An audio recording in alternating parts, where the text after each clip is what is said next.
Merci de nous rejoindre, soyez les bienvenus. Bonjour à tous, voici les titres.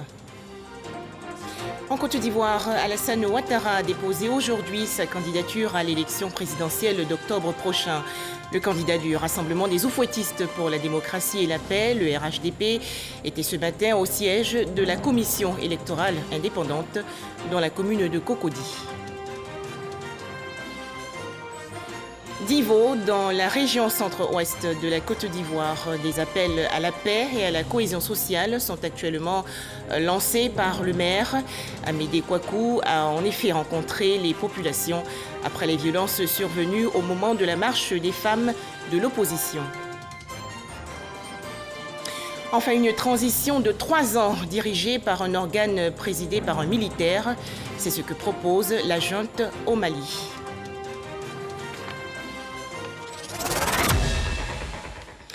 En Côte d'Ivoire, plusieurs militants et sympathisants du Rassemblement des Oufouettistes pour la démocratie et la paix ce matin devant le siège de la commission électorale indépendante dans la commune de Cocody. Ils étaient venus soutenir leur candidat Alassane Ouattara dans le cadre du dépôt du dossier de sa candidature à l'élection présidentielle du 31 octobre prochain. À noter que les membres de la CEI ont vérifié l'authenticité des 13 pièces requises pour le dossier de candidature. Alors, le dossier de sa candidature à l'élection présidentielle du 31 octobre prochain, maintenant déposé, écoutons le candidat du Rassemblement des Oufouettistes pour la démocratie et la paix, Alassane Ouattara. Je viens de déposer mon dossier de candidature entre les mains du secrétaire permanent de la commission électorale indépendante ce lundi 24 août 2020. Et nous avons, au niveau du RHDP, tenu la convention d'investiture le samedi 22 août, comme vous l'avez constaté. C'était une belle cérémonie, une grande cérémonie, et je l'ai dit à maintes occasions que la démocratie, c'est de respecter les délais et les procédures liées à la préparation des élections. Je me réjouis donc d'avoir posé cet acte pour l'élection présidentielle du 31 octobre 2020 et je sais compter sur l'ensemble de mes concitoyens pour que cette élection soit apaisée et que les Ivoiriens, nos concitoyens, puissent faire leur choix en toute tranquillité, dans la paix, sans violence. Je considère que notre pays a fait la démonstration de l'enracinement de la démocratie depuis ces dernières élections, qu'elles soient présidentielles, législatives, municipales, sénatoriales. Et je sais que la Côte d'Ivoire fera de bonnes élections le 31 octobre prochain. Et comme je l'ai indiqué également tout à l'heure, nous nous soumettrons au verdict de nos concitoyens. Et je sais que nos concitoyens se souviendront et verront notre bilan, qui a été un bilan exceptionnel ces 9 dernières années. Un projet de société qui permettra de compléter ce bilan dans les endroits et les niveaux où cela doit être.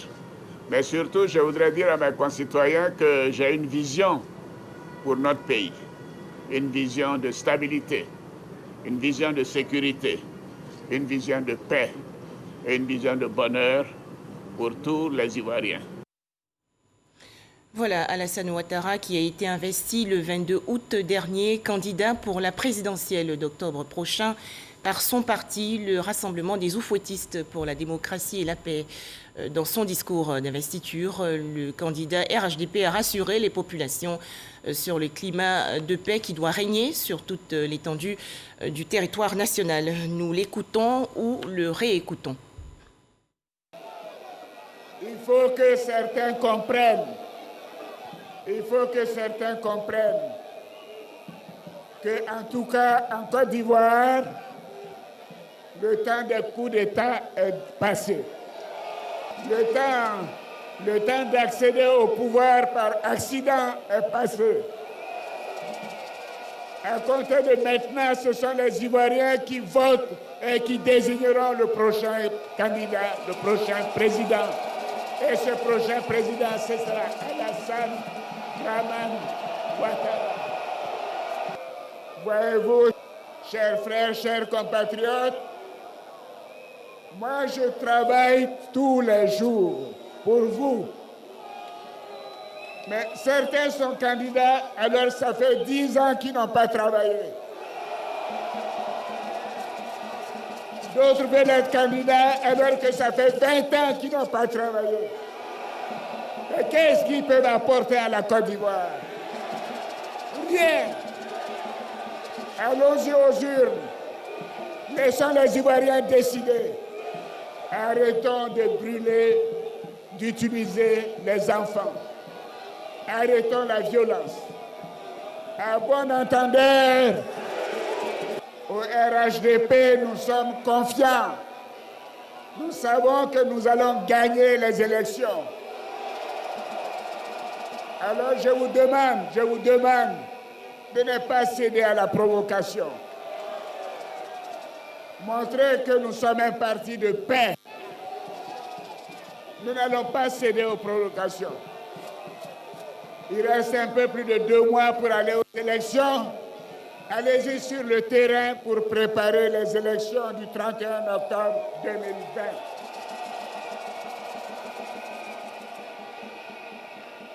Oui, je suis confiant que le 31 octobre 2020, nous ferons un coup KO. Un coup KO. Vous savez pourquoi? Parce que vous êtes là. Vous êtes là. Le RHDP est le seul parti. Depuis le décès du président Félix Houphouët-Boigny, il y a un bilan qu'il peut présenter aux Ivoiriens. Voilà, direction à présent d'Ivo, dans la région centre-ouest du pays. Le calme est revenu dans cette localité après les violences survenues récemment lors de la marche des femmes de l'opposition. Le maire, Amédée Kouakou, au nom du gouvernement, a rencontré les populations et les blessés. Amédée Kouakou a insisté sur le vivre ensemble et la paix durable pour le développement de d'Ivo et du pays tout entier. Léon Brou de RTI Boaké. d'Ivo, dimanche 23 août 2020. Dans les quartiers comme sur les grandes artères, pas de manifestants ni de groupes d'autodéfense, encore moins de barricades. Encore visibles cependant des traces de casse ou d'incendie de pneus, véhicules, débits de boissons, restaurants et autres commerces. Aussi à noter la présence renforcée des forces de l'ordre, la reprise de quelques activités dont le transport. On peut donc le dire, le calme est donc de retour à d'Ivo. Il y a une accalmie. Le calme, il faut le dire, reste à être consolidé. Selon le dernier point du directeur du CHS, c'est 32 blessés. Il y a un an qui ont été libérés parce que c'était des blessés légers. Il y a deux qui ont été opérés ici. Il y a 2 ou 3 qu'on a dû évacuer. Ce bilan, le résultat d'affrontements les 21 et 22 août 2020 entre populations, affrontements déclenchés par des rumeurs, suscités vendredi 21 août par une marche de femmes de l'opposition. La cause principale de cette crise, la gestion des rumeurs. On leur donne une information sans chercher à la vérifier et puis bon, on commence à s'ajouter. C'est ça qui a causé le problème. À la tête d'une délégation d'élus et cadres du Lodjibois pour plaider le renforcement du vivre ensemble et de la paix, le ministre Amédée Kouakou visite les blessés et rencontre le corps préfectoral, les forces de l'ordre et les différentes communautés. Objectif, apporter la compassion et le soutien du gouvernement aux blessés, inciter au pardon et à la tolérance mutuelle. Au nom du président de la République, au nom de M. le Premier ministre, on souhaite un prompt rétablissement à tous les blessés. Ce qui est essentiel, c'est de préserver notre ville tous les autres problèmes peuvent être analysés.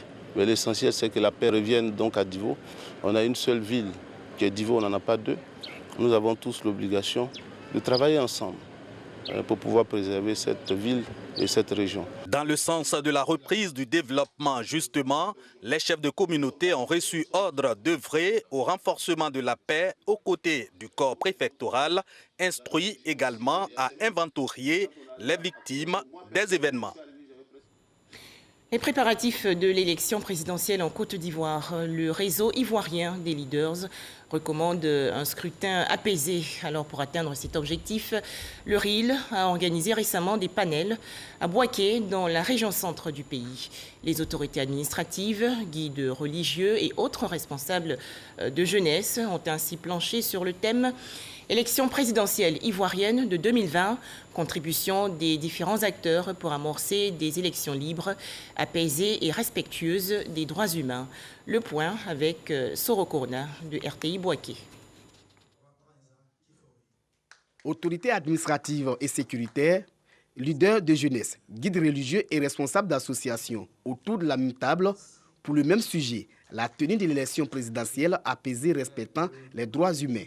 C'est la contribution du réseau ivoirien des leaders avec la collaboration de la fondation Frédéric Ebert pour un climat apaisé avant, pendant et après les élections à venir. Nous estimons que notre climat politique en ce moment est plus ou moins tendu. Il est important pour nous, en tant qu'organisation de jeunesse, en appelant tous les acteurs politiques, les acteurs de la société civile également, pour qu'ils puissent se parler tout simplement, afin donc d'avoir des élections apaisées. Ce réseau-là a pour ambition d'aider à la pacification par la discussion, par le dialogue politique envers les jeunes. Plusieurs panels ont tourné autour du thème « Élection présidentielle ivoirienne de 2020 ». Contribution des différents acteurs pour amorcer des élections libres, apaisées et respectueuses des droits humains. Notre contribution avant les élections sera de sensibiliser les populations, les mobiliser autour de l'ordre social, autour de la paix sociale. Nous demandons à la population d'aller voter en tant que citoyen, dans la paix, sans violence. Nous avons créé ce qu'on appelle un cadre d'échange avec les organisations de jeunesse pour sensibiliser et inviter ces leaders à être des acteurs de paix, à être des acteurs de cohésion sociale. Le réseau ivoirien des leaders est une organisation de la société civile qui s'assigne pour mission de contribuer au progrès de la démocratie en Côte d'Ivoire. Les églises évangéliques de Côte d'Ivoire prient pour une paix durable dans le pays. Elles ont en effet organisé il y a quelques jours des assemblées de prière dans le district d'Abidjan. Le point avec Patricia Etia. Culte d'adoration pour la paix dans les églises évangéliques de Yopougon et Angré. Dans ces deux communes, les cultes ont été animés par des louanges et des adorations. Le représentant du Premier ministre s'est rendu ce dimanche dans deux communautés évangéliques, notamment celle du révérend Dion Robert et celle de l'archevêque Guy Vincent Kodja. Le but est de prendre part à ces cultes d'adoration pour prier pour la paix en Côte d'Ivoire. Pour ces pasteurs évangéliques, il faut rechercher avant tout l'unité afin que la paix s'installe. Quand l'Église reçoit une autorité, c'est un honneur parce que toute autorité vient de Dieu. Et nous sommes là pour soutenir les autorités qui viennent de Dieu. Et je souhaite vraiment la paix pour la Côte d'Ivoire.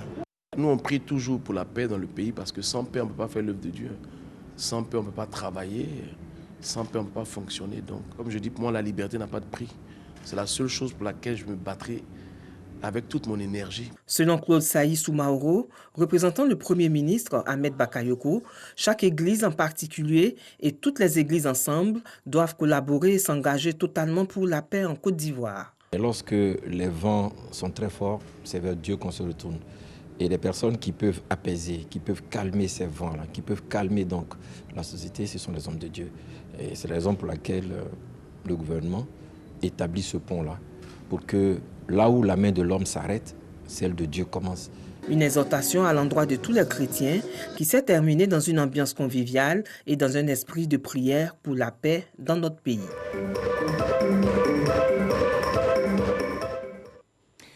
Eux également prône la cohésion sociale en Côte d'Ivoire. Le mouvement Les Amis de la République organise actuellement une campagne pour sensibiliser les populations à la paix. La lutte contre le coronavirus, nous en parlons encore aujourd'hui dans ce journal.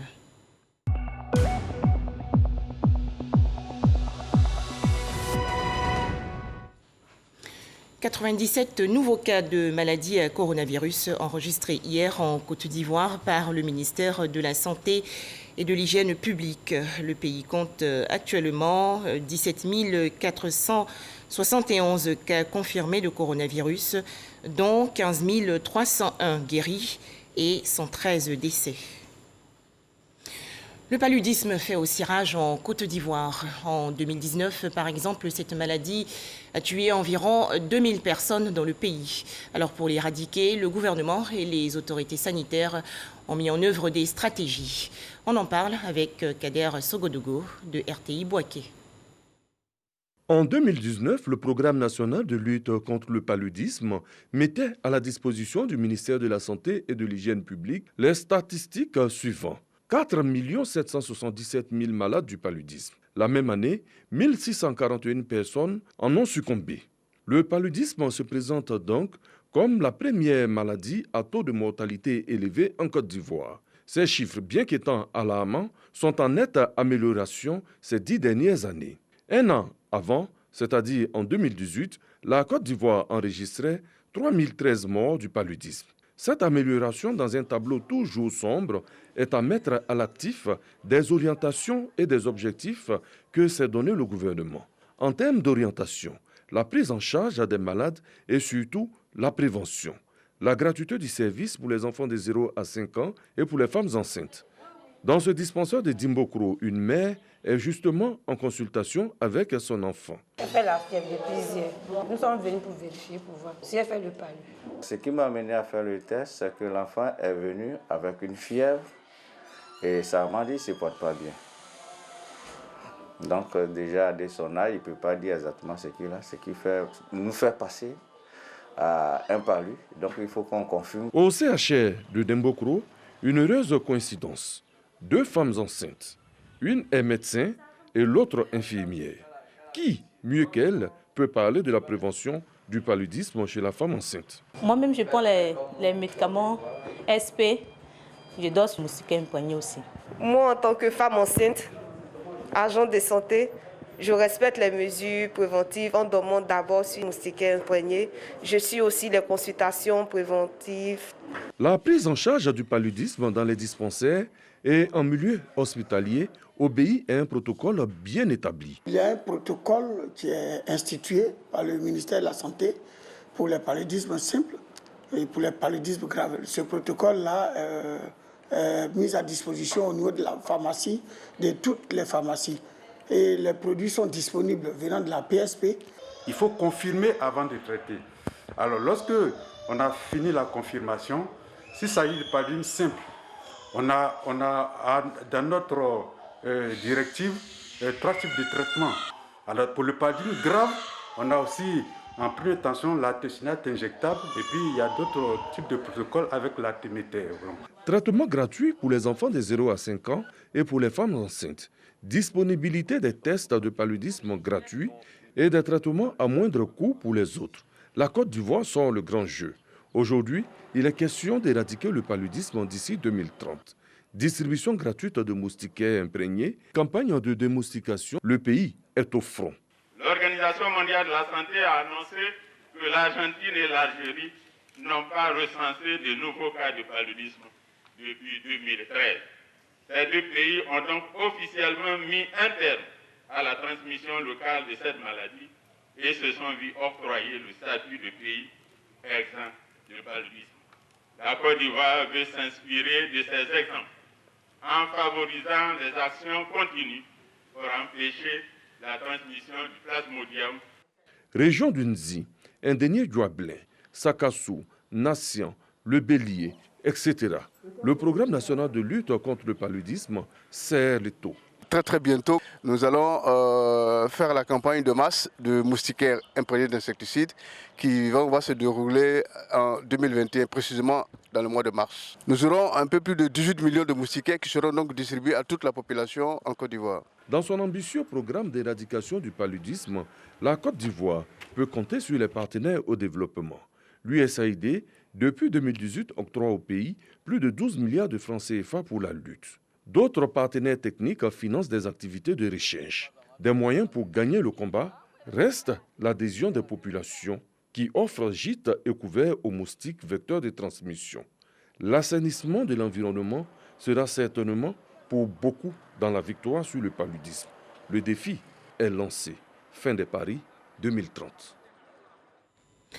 Bouaké, dans la région centre du pays, les responsables du projet gouvernemental relatif à l'électrification ont rencontré des leaders d'opinion. Objectif, dénoncer la vente illicite de l'électricité par des malfrats et éclairer les populations bénéficiaires du projet gouvernemental sur le processus de branchement par la compagnie ivoirienne d'électricité, la CIE.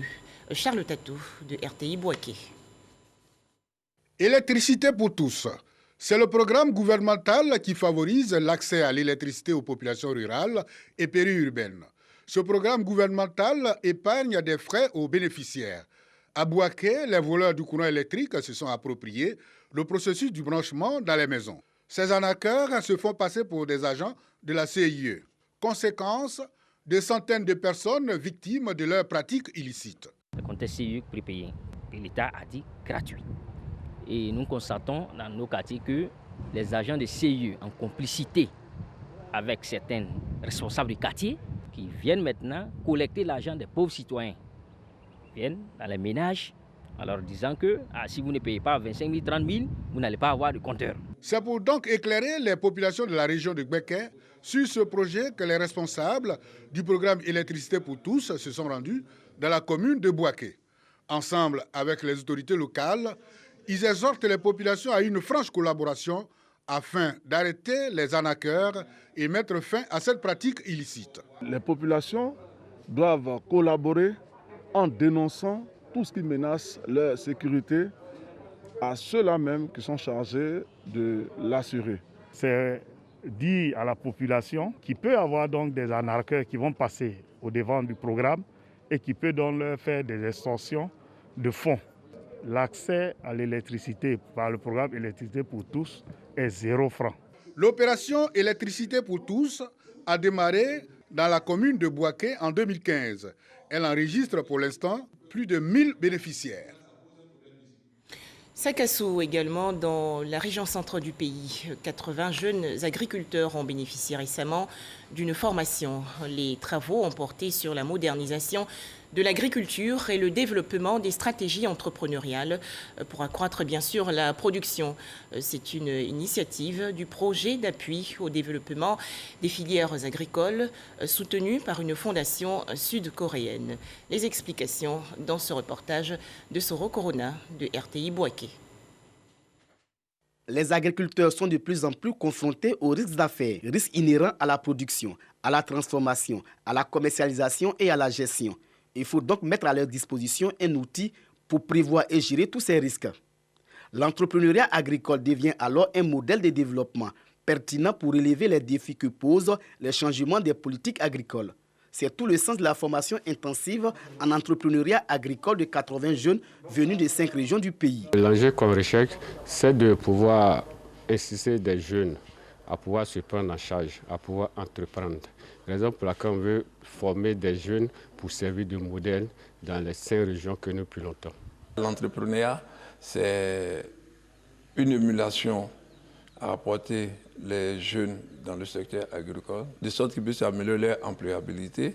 Cette initiative de la Fondation sud-coréenne Semaoul, en partenariat avec le projet d'appui au développement des filières agricoles, va permettre aux jeunes agriculteurs de créer leur propre emploi, d'être indépendants et professionnels de l'agriculture. Je suis très content aujourd'hui d'être ici pour apprendre beaucoup de choses. Ça va m'aider demain parce que moi, je n'ai pas fréquenté. À travers cette formation intensive sur l'entrepreneuriat agricole, la Fondation sud-coréenne Semaoul veut participer à l'éclosion d'une nouvelle génération d'agriculteurs, des agriculteurs prêts à produire pour le marché local. Autre actualité nationale avec ce film documentaire sur les actions sociales de feu, le Premier ministre Amadou Gon Coulibaly, présenté il y a quelques jours au cours d'une cérémonie dans le district d'Abidjan. Ce document de 26 minutes a été réalisé par la Fondation des artistes africains. Serge Colléa. Amadou Gon Coulibaly, homme d'État, grand mécène des arts et de la culture. C'est le titre du film Hommage réalisé par la FA, la Fondation des artistes africains. Le documentaire de 26 minutes vise, selon le président Aimon William, à pérenniser les œuvres et la mémoire de l'ex-premier ministre de Côte d'Ivoire. Ce documentaire, nous étions en train de le préparer à la veille lorsqu'on a appris que le Premier ministre est tombé. Mes amis et moi avons dit qu'il fallait continuer pour immortaliser ces actions qu'il a posées en faveur des artistes, en disant à la face de la nation, de l'Afrique, du monde entier, l'humanisme de cet homme. L'initiative est saluée par le représentant de Diaby Lanciné, parrain du film et président de Génération Gagnante, mouvement qui a pour référent politique Amadou Gon Coulibaly. Il est bon de toujours continuer son œuvre, il est bon de toujours encourager les valeurs qu'incarnait l'ex-premier ministre Amadou Gon Coulibaly. Merci au réalisateur parce que c'est un chef-d'œuvre. Faire un film qui immortalise quelqu'un dans son vécu, je pense que ce n'est pas donné à tout le monde. Le directeur exécutif du RHDP, Adama Bictogo, représenté à cette cérémonie par Aruna Kone, se réjouit également de cette reconnaissance. Il n'y a personne mieux placé que lui pour venir patronner cette cérémonie parce que c'est un exemple de loyauté et de fidélité au Premier ministre. La Fondation des artistes africains va remettre symboliquement une copie de ce documentaire aux personnalités ainsi qu'à la famille du disparu. D'autres séances de projection et de distribution de CD sont prévues à Abidjan et à l'intérieur du pays. Bilem Gallier, membre du groupe Zouglou Les Galliers, fait désormais carrière solo. Bilem Gallier a présenté récemment son nouvel album intitulé L'Ingratitude. Les détails de Franck Kouadio.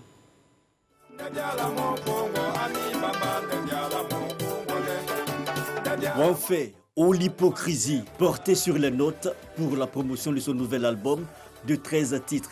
Bilem Gallier veut dire sa part de vérité et traiter à sa manière les questions de société. Je parle de la cohésion, je parle de la paix, je parle de la réconciliation, tout est varié dedans. Voilà. Non seulement, je ne chante pas seulement en langue, je chante en français, je chante en bété, je chante en baoulé, un peu de tout. Voilà. Pays là est doux, amour perdu, quelques titres proposés, un album multicouleur et multilangage. Moussa Diabaté, ou si vous voulez, Bilem Gallier, a fait du chemin depuis Sénégal 92 aux côtés de ses frères membres du groupe Les Galliers. Il est rentré de France il a de cela 3 ans. Il s'inscrit dans la continuité avec ses compères, même s'il mène aujourd'hui sa barque en solo. C'est le seul travail qui paye. Il ne faut pas qu'il va baisser les bras pour dire j'ai fait sortir ça là. Tout le monde dit c'est bon, il va baisser les bras. Non, on est là, on te félicite. Mais c'est à toi maintenant de travailler mieux encore. Le zouglou, mais aussi d'autres influences musicales, une façon pour l'artiste d'avoir son mot à dire en ces temps de grands défis. Au Mali, la junte qui a chassé du pouvoir le président Ibrahim Boubacar Keïta propose une transition militaire de 3 ans. Elle a également accepté de libérer l'ex-président Ibeka qu'elle détient depuis le 18 août dernier. À noter que les discussions avec la délégation de la CEDEAO doivent reprendre aujourd'hui. Enfin, une mutinerie à la prison de Farafangana, ville de la côte du sud-est de Madagascar. Des détenus se sont rebellés hier contre les agents pénitentiaires de cette maison d'arrêt qui compte 357 prisonniers. On dénombre 88 évasions, dont 20 prisonniers tués. Et c'est la fin de ce journal. Merci de nous avoir suivis.